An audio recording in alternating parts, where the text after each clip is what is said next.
Hello, everybody. Good afternoon, and welcome to this webinar. What we're going to do today with a big group of friends, we will talk about our new catalog of trainings. You can find in Brain Up Lab website and in eProject Consult website.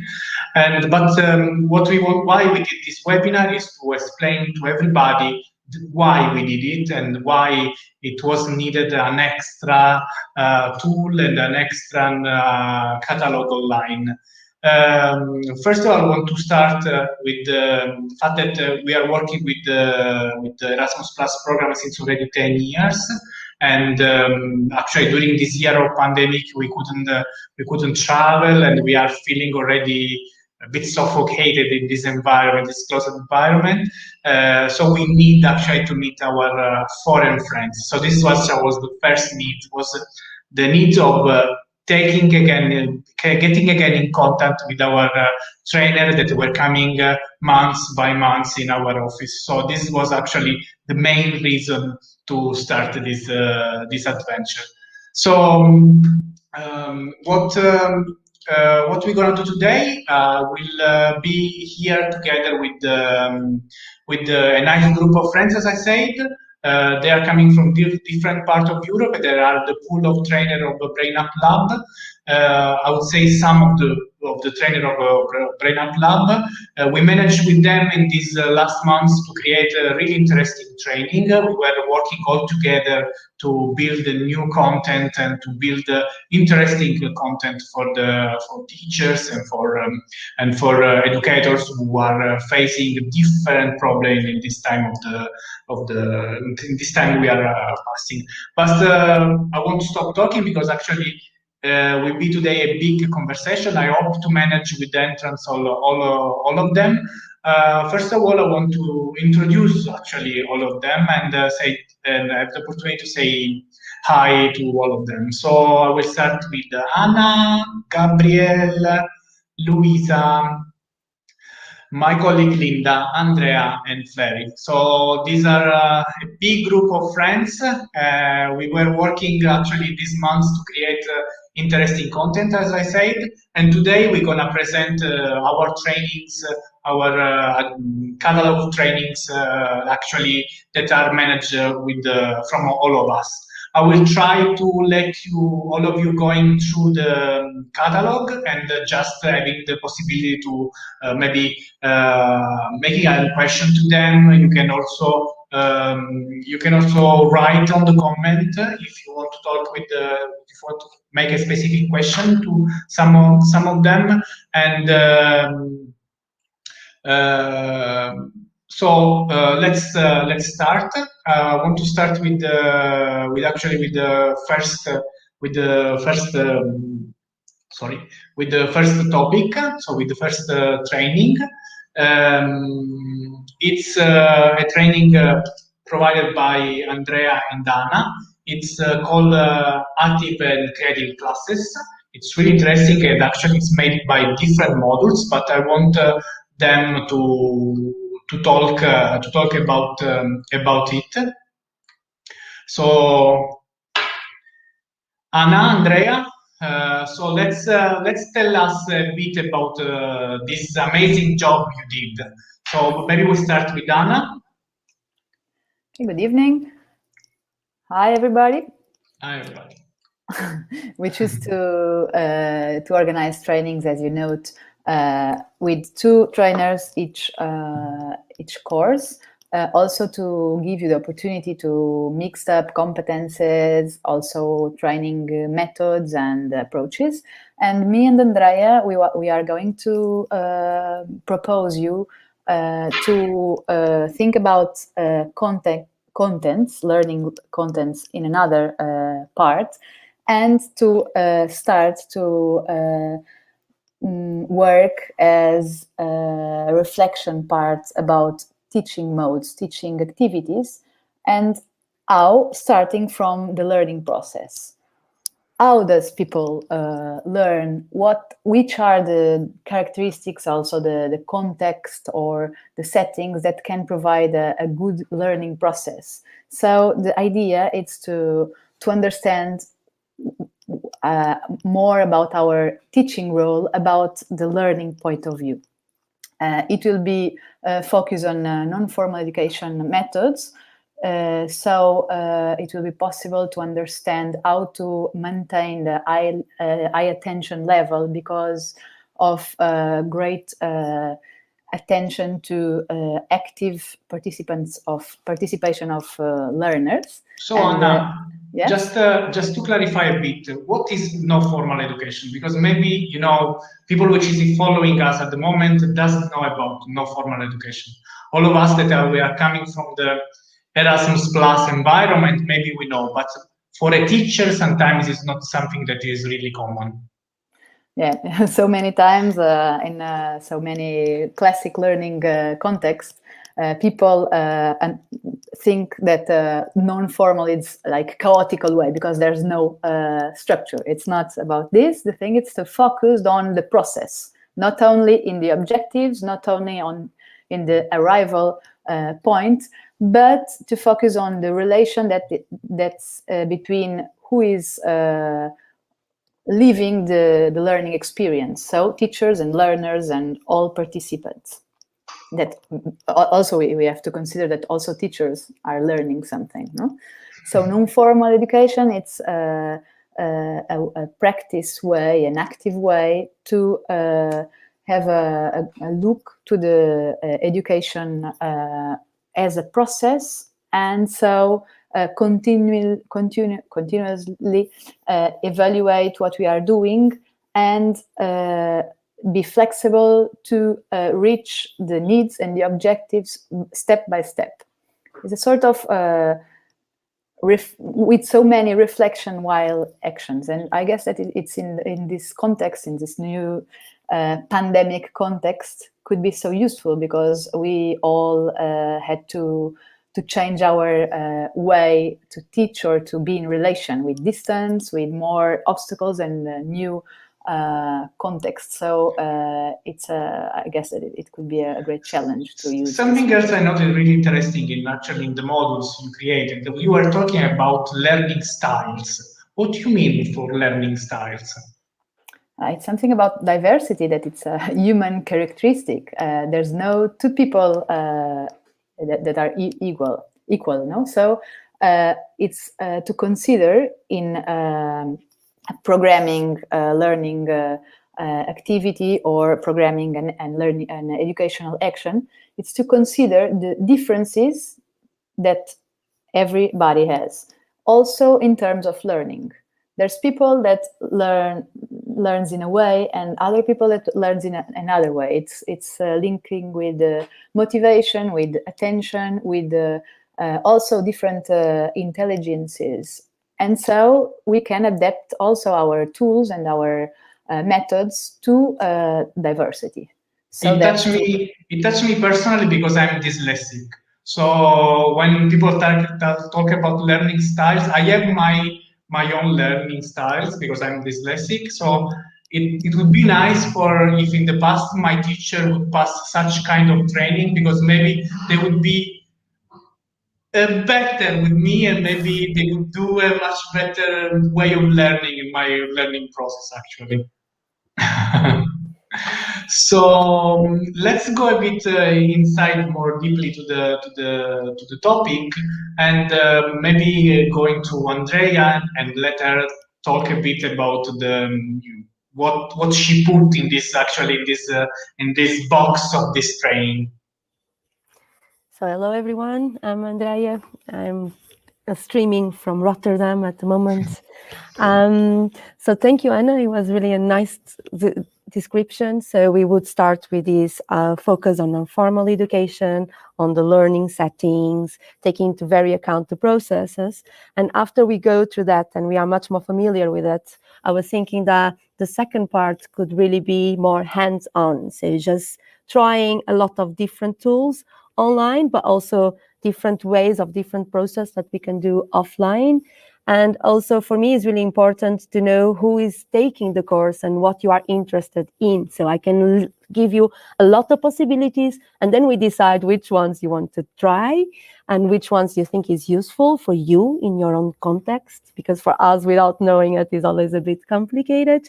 And also to give you the space to arrange or to use a few of them, and also facilitate with the group in a safe environment. So for us to really practice and feel confident that then we can go back to our educational settings and we can change what we think it can be changed or should be changed, etc. In your models, I found also like something like this, that is transforming the lesson structure into more creative and playful one. That I think it's actually the goal of every teacher. Yeah, I'm a very strong advocate of the power of play. I have been engaging with brilliant projects in the last 10 years, and I'm really convinced that a more playful approach using games and a bit more informal settings sometimes can be really useful and can really motivate and engage our students. But of course, we always need as well the more serious moments, but also to have a nice flow, a nice dynamic, having some times that are a little bit more free of a very, very heavy structure. I find that really, really important. And I used to do clowning and theater and dance, so I also really enjoyed that we are not seated all the time, really quiet, but we actually move in the space and we also use the other senses. So that will be something that I'm going to offer you, and if you would like to, you will experiment with me, and if you feel like not, is also fine. We will go to more traditional ways of doing it. I'm super flexible. I really like to work in participatory methods, so I will adapt to whatever the group will feel like doing. So Thomas is saying to me that I have echo, so hopefully I solve it like this with these other phones. Thanks, Thomas. So hopefully everybody now is hearing me well. Keep comment if you see any technical problem or something else. Just write a comment and we try to solve it. So something else I want to ask to you, Andrea, is everybody's actually at the end of every training, a moment of testing, a moment of evaluating. But you put something that was for me nice, that was like test in a safe environment. What do you mean to test in the safe environment?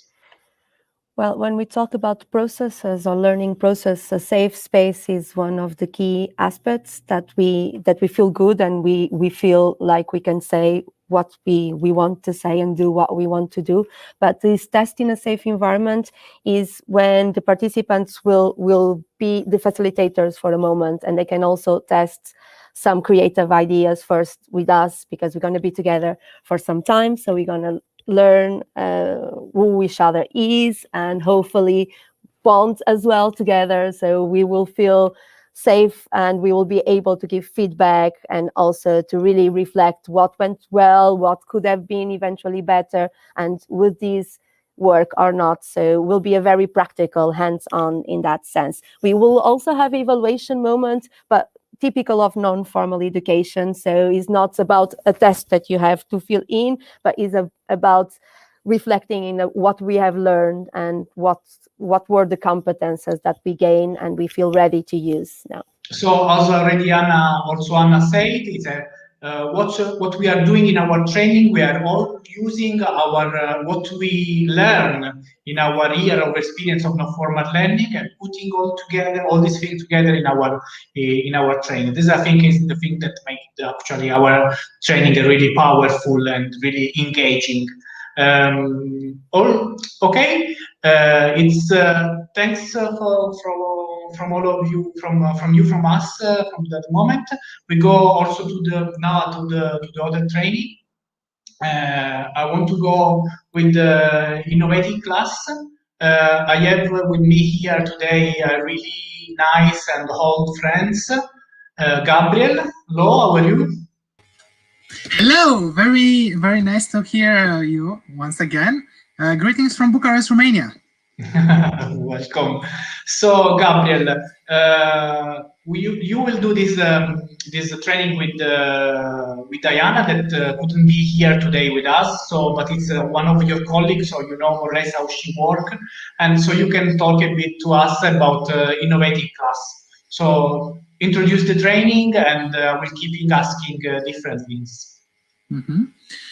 For 1 year already, many schools have been confronted with digital education.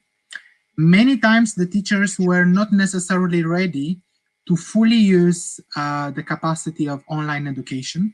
So this course came basically from the needs we observe in working with teachers, because in Romania we work with more than 100 teachers at national level all over the country.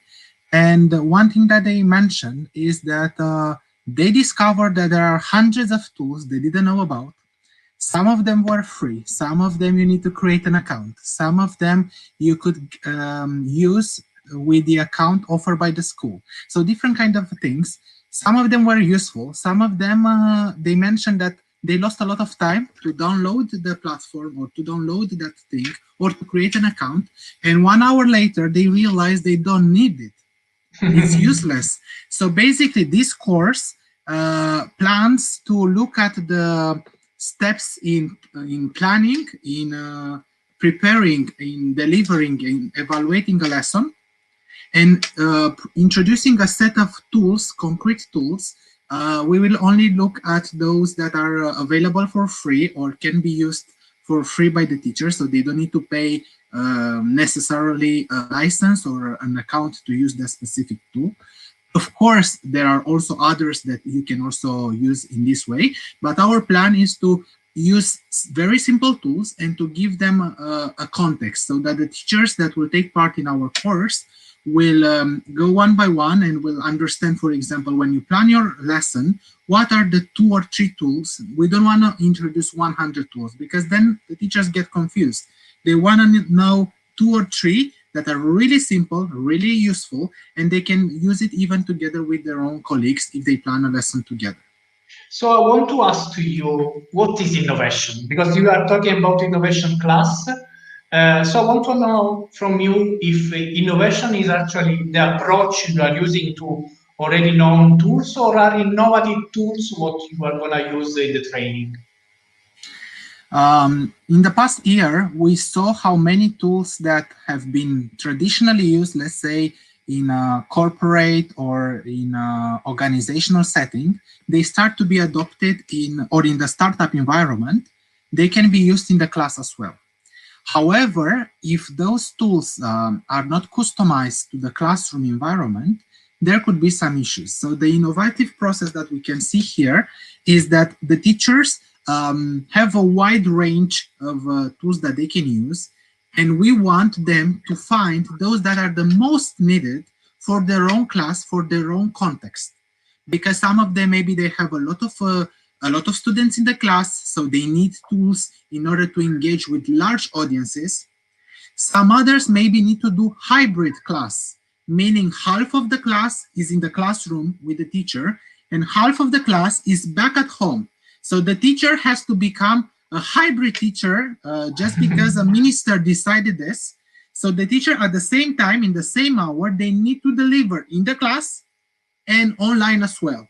And this is extremely difficult if you don't know and if you don't use the right tools that can make this process easier. So our purpose will be to bring a simple and a clear way in which the teachers can use all these kind of tools and platforms to make their life easier. And we don't think it's gonna be the pandemic process, the pandemic context is unexpected. So maybe in 2 months from now, things could get better or could be the same.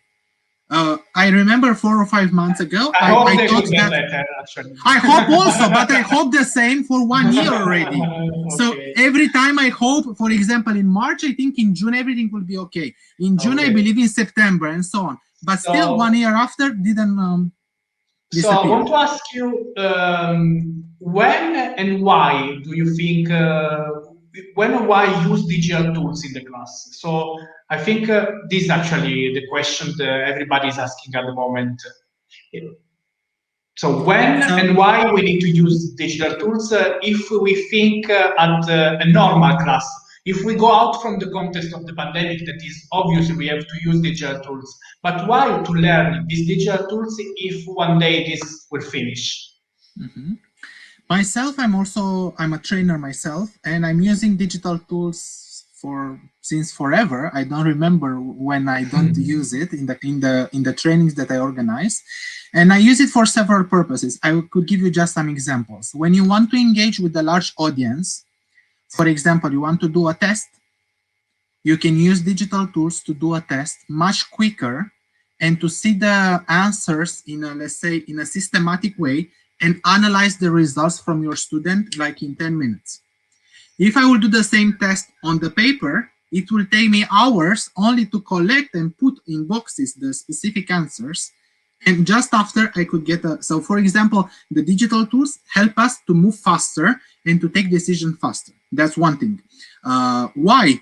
I think also young people, students in general, they love to use digital tools. And this is one of the problems with the pandemic, because now everything being pushed in online, some of them started to hate the online environment. But online is good, online is attractive, online is colorful, it's playful. So they don't need to get to hate. So I think for the teachers is coming this very difficult mission to make the online attractive again with all those students that are tired of online. So my last question about this training. So why do you think a teacher today has to book this kind of training?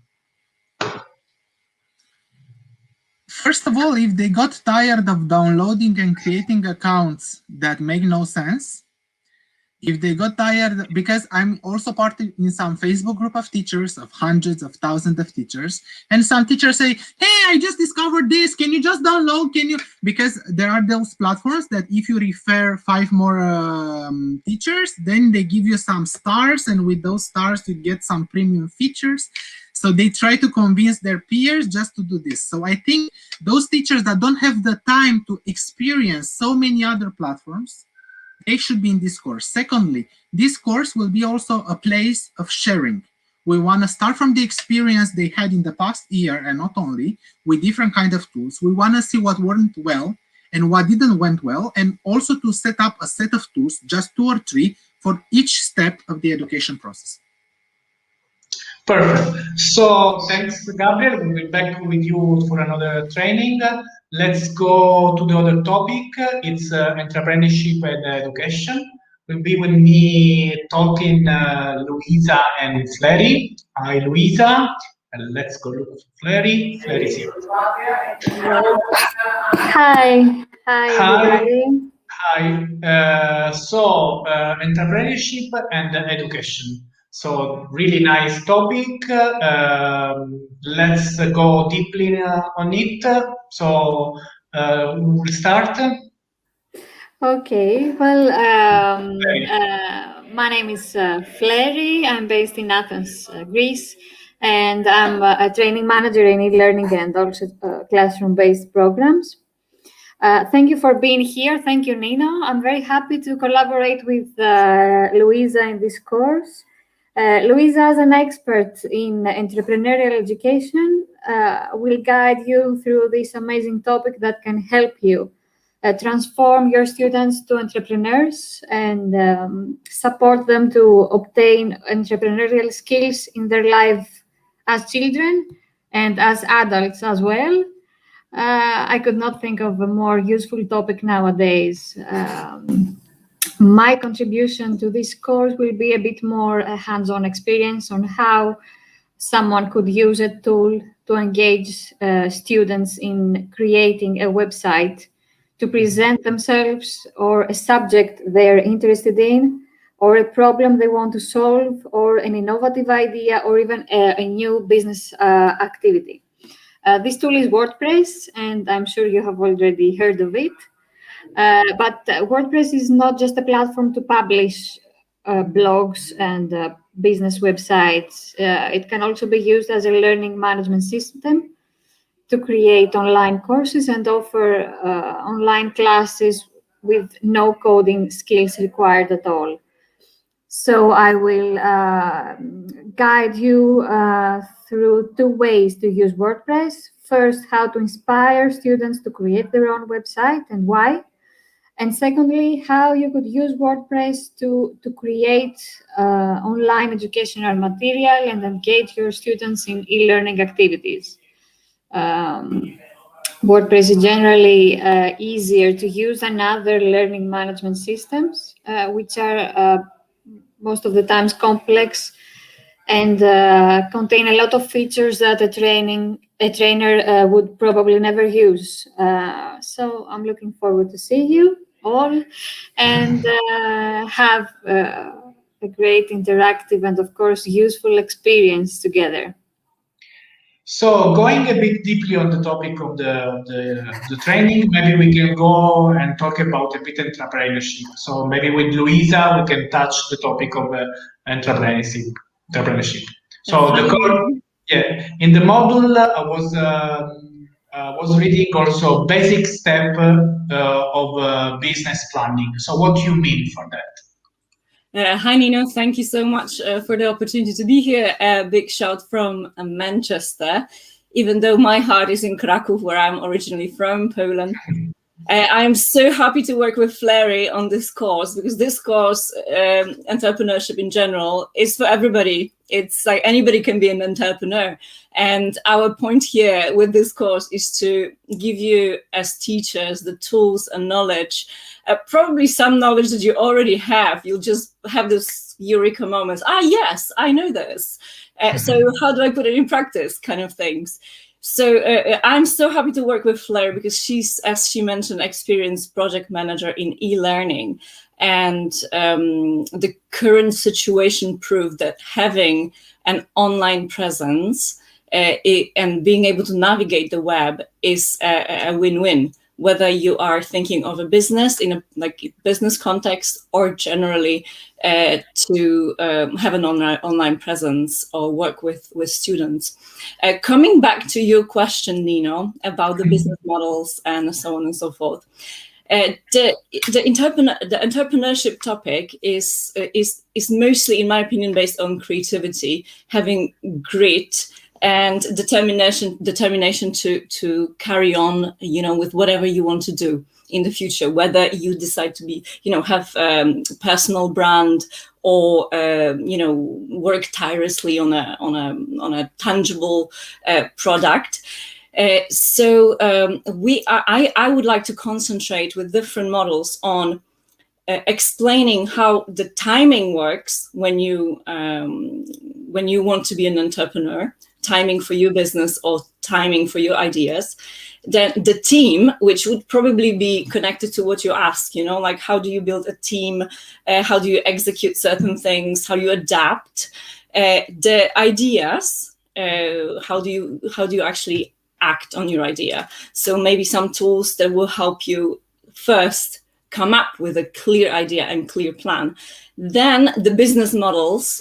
So we'll touch upon like lean startup models that are widely available, and I think very easy to use. Pretty much, you can have a business plan in 15-20 minutes if you already have an idea. And I will maybe touch a little bit upon the funding, because lots of people have this misconception that funding is the most important thing being an entrepreneur. But I'll try to prove you wrong. I try to prove you wrong that if you actually have the right timing, if you have enough grit and determination, or build a good team, then you can take your idea, then create a business model, and pretty much put it in life. So I think it will be super exciting to work together with Flery, because if you take this opportunity, if you will be the prospective participant of this course, you can expect the knowledge of the skill trends at the moment that will be in line with the EntreComp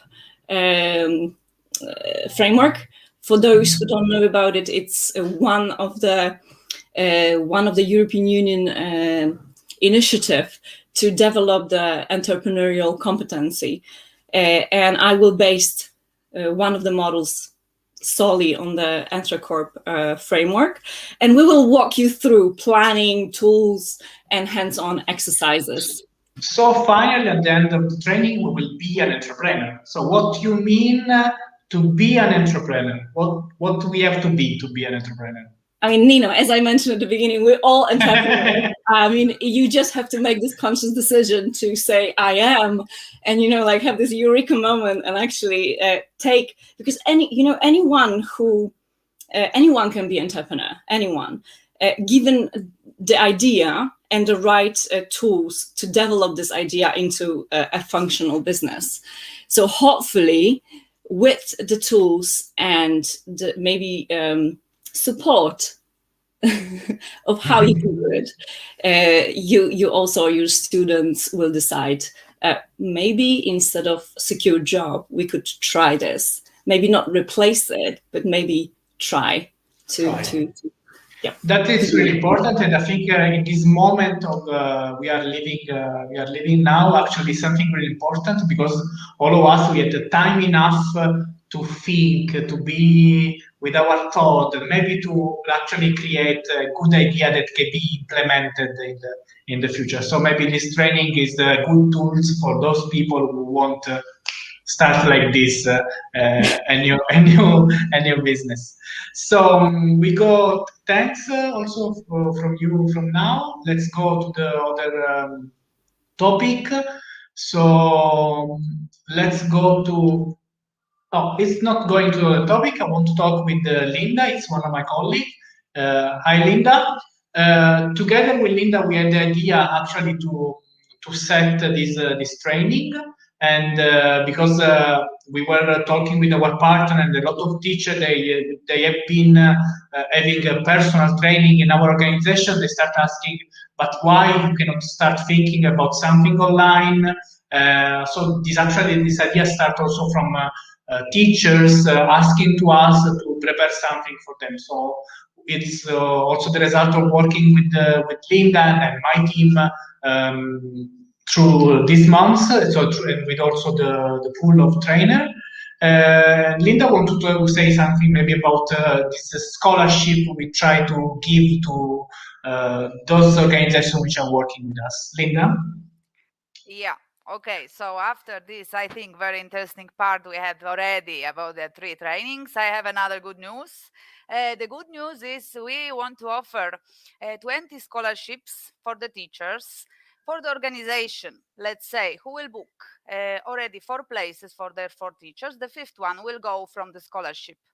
This is for everyone, but also we will keep some places in scholarship for our, let's say, old partners or the people who already take the training course from us here live, okay? So keep asking, because 20 is free to go. So it seems an online advert, my God, but it's not. We are building really interesting content. It's not really an online advert, Linda. But if we don't succeed with the training, we know what to do in the next. We start selling stuff online. For sure. No, I think after this 3, I would like to have 1 at least of this training. So I think there will be more people interested. So 20 to go. I will go fast. Okay, so thanks, Linda. Linda was, as I was saying, was working a lot to create all this training, because it was in contact with all the trainers. So let's back with the training. We're gonna present the last 2 training. One now it's coming, multicultural teaching. Andreia is coming to present this training. And hello again. So it's nice to talk about multicultural teaching with Andreia, because I know Andreia since already some years, and Andreia is always somewhere in Europe. And so who more than her can talk about multicultural teaching? So Andreia, can you explain a bit to us this about this training? Can you talk about this? Sure, I can. So there's a reason why I live in Rotterdam, because it's really a multicultural city as well. I really enjoy diversity and being with different people. And I really believe has an enormous potential as well. And it's really nice for personal development to learn how to listen and getting to know other cultures and other backgrounds and other stories from other people. But we also, of course, understand that, especially if you are in the education setting, can be quite challenging as well. So it's always useful to come together and reflect about what means to have a diverse classroom.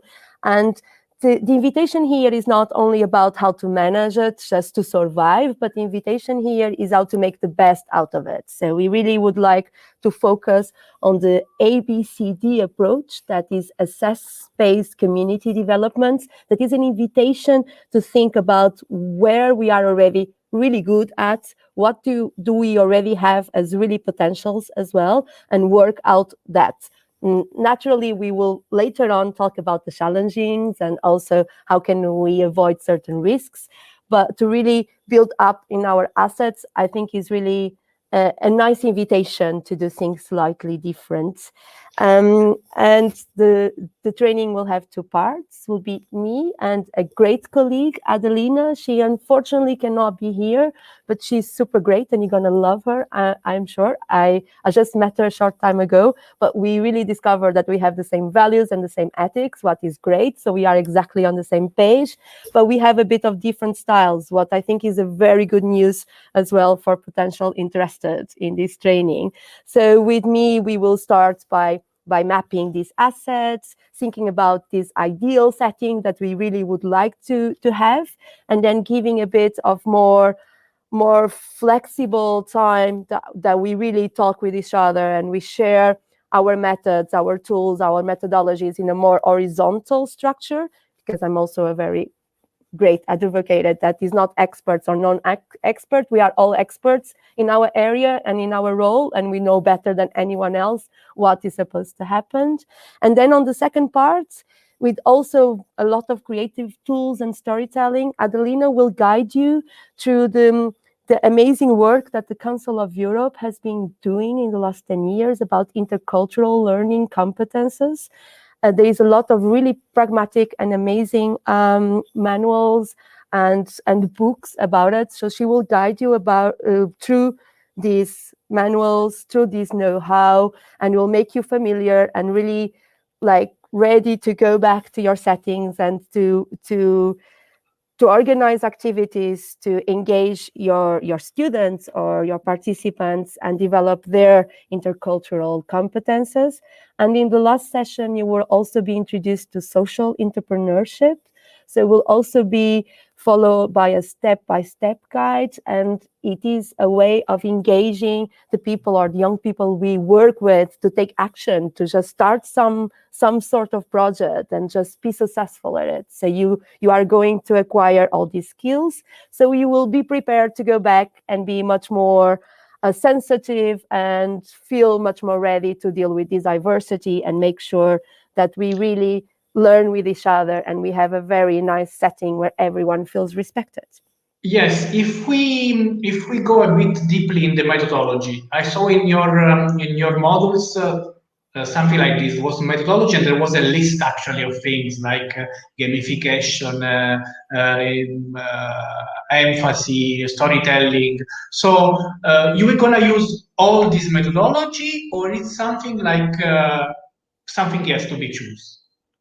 We're going to use all of them because non-formal education is a bit more like the backbone. So it is what Anna has explained to you in the first training, right? It is something that is really the normality for the ones used to Erasmus Plus. It is a method that is much more centered on the participants, so on you. We're going to really focus on your needs or your interests, and is something that is more horizontal and is based on the process. That implies that I'm not going to be giving theory all the time, a little bit, yes, but not all the time. And we're gonna do a lot of interactive, and we're also going to play some games, and we're gonna then deconstruct these games and thinking about it and to our learning process according to this experiential learning of Kolb's circle. So that is a bit the background. So gamification will happen, not all the time, but will happen in certain moments as well. It's also nice tools that then you can also apply in your own settings if you like them and if you feel that they are useful for you. Intersectionality is a concept, but is a concept that I really think is important. It has to do with the notion of privilege and power dynamics, and how do we position ourselves in a certain moment, and the understanding of the others and possible discriminations that some groups might face. It seems a bit complex. It is a little bit complex in the beginning, but then it becomes very easy. I can promise you that. But when we talk about intercultural or multicultural settings, we're also talking a lot about understanding each other and feel each other. So this notion of empathy is a very crucial notion as well for us to develop this competence and to live together in diverse settings. And storytelling is always a very nice tool and is always very powerful when used correctly. So that is a bit a more specific tool that we were gonna also use, special on the session 2 and 3, but also Adelina will use it with you later on. Okay, so really nice. So we go to present the last training in the catalog. Of course, don't leave, because then we will talk a bit all together. So we go with the next training, that is creative thinking, done by Adelina again and Gabriel. It's Gabriel here with us presenting it. Gabriel. Hi again. So let's go a bit deeply on this topic, creative thinking. It's actually a training you created, we can say indoor, because it was proposed by you and Adelina like it is. So, and as we like it a lot, we took it like it is. So please explain to us a bit about this training, and I will also here keeping asking some questions. Young people nowadays are big consumers of internet, so they are online all the time. And this curriculum has been designed exactly to support them in being active citizens, not only active consumers of internet and of digital content. So basically, we are looking at the challenges of being online, and we would like to support teachers in being as supportive as possible for their students in order to transform them into critical consumers, to be able to tackle different stereotypes that exist online. We saw already a lot of fake news also connected with the COVID-19 pandemic, as well as hate speech and a strong divide in the society. Nowadays, all the time, the society is divided into vaccinated and then not vaccinated, the ones that are supporting the government or are against the government. And somehow the young people are somehow pushed in this division of the society. They hear at home some opinions, they read on internet with their peers, they discuss different things. And we would like them to be critical thinking about all this and to have their own opinions and to produce their own ideas. We want that in the classroom the debate will be based on facts and less on opinions, and we like them to be able to distinguish what is fake news, what is a fact, and what is an opinion. So let's going a bit deeply on the topic. You are talking about so this week we can consider as a contemporary challenge, because it's actually really connected with what is happening actually nowadays. Can you tell us more about the structure and the modules of the training? Mm-hmm. So I was saying that first we'll look at being critical consumers, so we will deal with fake news and manipulation. Then in the module 2, we'll focus on stereotypes, what is it and how they build up in the society, how they are transferred from one generation to the other. Then in the third module, we would like to look at our rights online. because we all know let's say the constitutional rights we have as citizens or as European citizens, but in online the situation of the rights still applies, and we could be made liable for our decisions. And also we like to look at the division between hate speech and free speech, so that we like them to be able to identify this. In the module 4, we will look at effective communication. So we will look at different styles of communicating online and what is the differences between them. And last but not least, we would like to involve the students, and supported by the teachers, into being active online in the sense of supporting different campaigns, or even creating their own campaigns in the classroom. Something that I was actually impressed is one of the models is talking about online etiquette. This is something actually that I think everybody needs, because sometimes we are in this environment and we try to do something in an online environment, but sometimes we do a really huge mistake because actually we don't know the online etiquette. What is about actually this model? This model refers to how to be polite online. Because when I was a child, my parents told me, don't do this, it's not nice. Don't speak like this. You cannot speak like this with an older person. But they never told me, don't send an email without a subject. Don't send 5 emails in 1 hour. This is not polite. This is aggressive. Don't use caps lock when you're sending a message in a comment. So all these kind of things are not really approaching schools, and we like to challenge the teachers to send this clarification forward to their students and use it in the activities that they do in the class. For example, if they are collecting projects from students via email, this is a great opportunity to teach them how do you actually send an email. And here I'm not speaking about the ITMC class where they tell you open Gmail, write the subject. No, we're talking about the, let's say, the soft skills behind. Yes, how do you create your subject? What is the difference between the subject and the body? And I realized myself that some young people confuse the subject with the body of the email. So they write all their message in the subject, and then it turns out to be three lines of subject. Because they don't know, they don't make the difference between all of this. And they are the generation WhatsApp and Facebook Messenger. So they are used with messages that don't have a title. So when it comes to email and they have to put a subject, they are in a big dilemma. What is the subject of my email? Because I'm used with Messenger, and in Messenger, nobody asked me about subject. This is the idea behind this netiquette.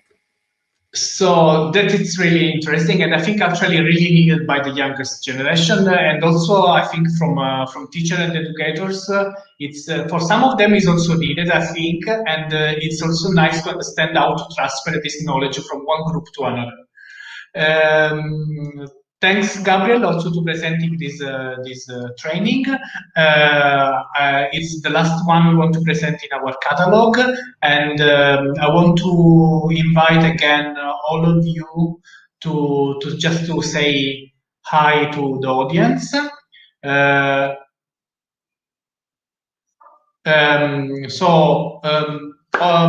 It was nice to talk with all of you. All the people who is following this webinar can find more in our website that are brainupload.com and eprojectconsult.com. It's also possible to find there some information about the scholarship Linda presented to us. What I want also to add is that we tried with this webinar to present this idea we create all together, and also we want to start this adventure with this webinar because it was a way to show all of you, to show who was working behind this training and building all this training. I think you are the power actually of this training. So thanks to all of you, thanks to be online with all of us today, and have a nice day. And be in touch, and hopefully we'll see you soon. Ciao, ciao.